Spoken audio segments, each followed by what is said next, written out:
Hello and welcome to my YouTube channel. I'm Adam the Explorer and I'm one of the Dacia Duster Explorers. In this video you'll see me driving green lanes, which is commonly known as a hobby of green laning.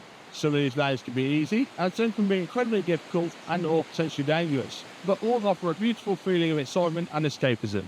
If you have any doubt about the green lane you're driving, get out and walk the lane first, making a mental note of places to turn around and if needed, thinking about strategies to overcome any difficult sections you come across.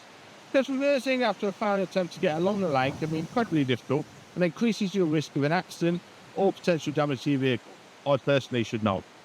We abide by the Green Lane Association Glass Code of Conduct for driving these lanes, and we respect all other users of these lanes, including horse riders, walkers and cyclists, as we all have a part to play keeping these lanes open for everyone.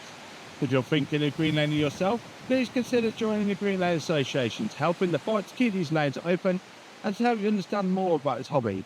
We also have the Trailwise 2 website, which will significantly aid in your planning. Please don't forget to like and subscribe to get updates on new videos and check out my large video collection. For more information, head to my website www.adamtheexplorer.co.uk and www.daciadusterexplorer.co.uk, which also has some tools to help you. And finally, thanks for watching, stay safe and enjoy your trips.